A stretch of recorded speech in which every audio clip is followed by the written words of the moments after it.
Okay, this one is a little different. This is a sort of a double feature, Anora and Buffalo 66. Why these two films? Why this double feature? Well, mostly because I felt like it, because I watched both movies one after the other, but also because they're not too dissimilar, Anora and Buffalo 66. Both films have a similar sort of style, this sort of low budget, run and gun, more spontaneous sort of filmmaking, very sort of gritty, sort of immediate, with sort of some glimpses of formalism. Like you've got there's some vignettes in Buffalo 66 where we sort of deviate in the tap dance sequence with Christina Ricci, the scene where Vincent Gallo's, where Billy's father is singing, and then in Anora you have the opening, which is very sort of you got the slow motion, dreamlike atmosphere of the strip club. So they have a sort of similar style, and one that's sort of fallen out of favor. It seems like a lot of modern films, a lot of them have a very sort of hermetically sealed type of style where it's very sort of formal, very sort of dioramic. I'm thinking of Nosferatu in particular, where everything moves like a Swiss watch, which is fine, but in my opinion, a lot of times it removes any sense of feeling sort of lived in, of feeling organic the way that a film like Buffalo 66 or Anora does. Another similarity between these two films is in their themes, in their subject matter. We follow an outsider who's sort of chasing the American dream and then becomes disillusioned. But also both films ultimately reject cynicism. My favorite films, the ones that end up sticking with me long term, they sort of reject cynicism. They reject nihilism. A little bit of cynicism is fine. The occasional downbeat ending is fine. But overall, I feel like the tendency towards cynicism, it's very sort of Reddit brained. It's very sort of like, look at how smart I am. I've figured out that everything sucks and it's a scam and everybody's miserable at the end. That type of attitude, it's cool when you're young. It's fun to talk about with people. We all bitch to each other about how stupid and miserable everything is, but I don't think it makes for a good film. I don't think it makes for good art, or at least in mass. When you've got like a sort of holistic atmosphere of like cynicism and doomerism, I feel like a lot of movies nowadays, they're very sort of intellectual. They're very sort of, they're essentially sort of think piece articles made into a film, but then they don't really connect on any sort of human emotional level, whereas Buffalo 66 or Anora, they are very sort of movies that go straight to the gut, straight to the heart. Buffalo 66, we follow a really sort of pathetic, really sort of fragile outcast who is sort of on the verge of doing something drastically inhumane, let's say. He's going to murder the guy who missed the field goal kick that ended up losing him a bet that turned his life upside down, put him in jail, etc., etc. But ultimately, he rejects that path. He takes responsibility. He chooses love. I think a lesser filmmaker, a more modern, more sort of Reddit-brained filmmaker would have ended Buffalo 66 at the moment where, Billy does shoot Scott Wood and then shoots himself. I think a lesser filmmaker would have ended it there, and it would have left the audience with a sense of like, isn't life so pathetic and stupid and hopeless? But again, I don't think that's the sort of movie that sticks with a person. I think movies like that satisfy something mean and small and stupid about human beings, which again, it's fine to indulge that here and there, but I think getting stuck in those sort of mindsets isn't, it's not good for the individual, it's not good for society at large, whatever. Meanwhile, with Anora, you've got a story about the sort of the users and the used. It's a very sort of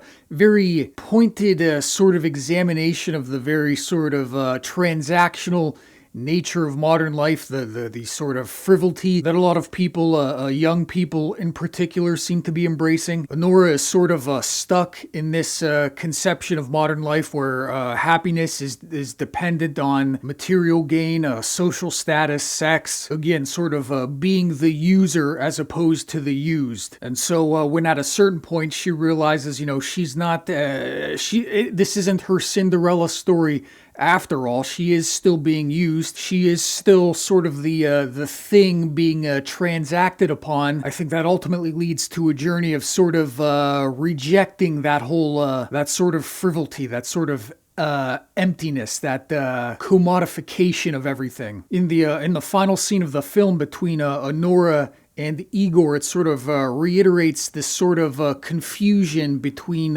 sort of love and lust and transaction, between real intimacy and just empty sex. When Igor tries to kiss her and then she pulls away but then ultimately breaks down and Igor embraces her, I feel like that's sort of a step towards, that's Anora taking a step towards, a real human connection with somebody. And I find it kind of weird that some people seem to have read that ending differently. They sort of seem to have read that ending as something darker, more cynical. Yes, it's sad. Yes, it's tragic, but I think there's also something hopeful in the ending as well. Anora has come to some sort of realization, it seems. That is the step towards growth. I feel like, again, people's brains are just sort of tuned to cynicism. The idea of any sort of sentimentality in not just art but in life seems to be a foreign, alien concept. And again, like Buffalo 66, I think Anora, like the whole trajectory of the film, is just sort of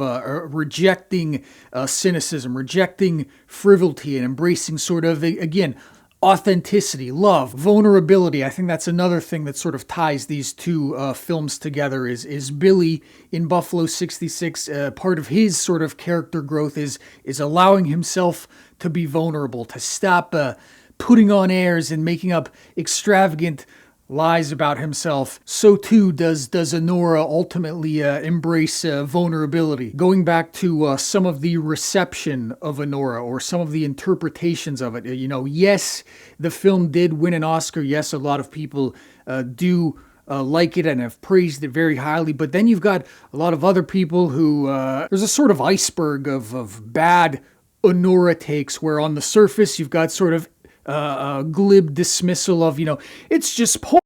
And then below that, you've got sort of accusations of the male gaze. And then you've got other accusations that say like, oh, this movie sucks because Sean Baker followed so-and-so on Instagram or something. Then you've got people who they'll constantly say, we want original films. We want something other than the usual franchise stuff, but they will never cover a film like Anora. They will instead make 50 videos about Snow White. And so this reminds me of a well-known quote by Vincent Gallo. And I used to think this quote was silly and ridiculous and stupid and narcissistic. And the quote, it says, "I stopped painting in 1990 at the peak of my success just to deny people my beautiful paintings. And I did it out of spite." Again, I used to think that's a kind of narcissistic thing to say. But the more I read of or watch of online film criticism, the more I think, something like The Godfather could come out today. Something of the equivalent, the artistic richness, something ready to be cemented in the artistic canon. And I think people would either just shrug, or they would say, I don't know, they would say, did you hear what Marlon Brando did on the set of Last Tango in Paris? I think that was after The Godfather, but you understand the point I'm trying to make. There's another quote from Paul Schrader where he says, we don't need better films, we need better audiences. And I increasingly think that might be the case. Vincent Gallo and Sean Baker are both sort of similar filmmakers, not just in sort of style and ambition and theme, but also in the fact that both are accused of being right-wing. Vincent Gallo, more credibly so, whereas with Sean Baker, there's all these vague accusations of he followed something on Instagram, whatever the fuck. They've committed the faux pas of having wrongthink. Sean Baker, he got into some hot water for not having intimacy coordinators or some bullshit. Vincent Gallo's sort of excoriations of the Hollywood status quo are by now legendary. His antics, his trollish, gallivanting antics, both are sort of Hollywood outsiders to one degree or another. But Vincent Gallo, obviously, to a larger extent. But I find it interesting that these supposed bad guys, these supposed heckin' fascist wrong thinkers, I find it interesting that their films sort of tend towards sentimentality and the rejection of nihilism and cynicism. I think both films also sort of make an interesting complement to one another in that, one is sort of the male perspective, the other is the female perspective. You get two very different attitudes towards sex, for instance. You've got a guy who's very sort of sexually feeble and doesn't like to be touched, and then you've got a woman who's very sort of sexually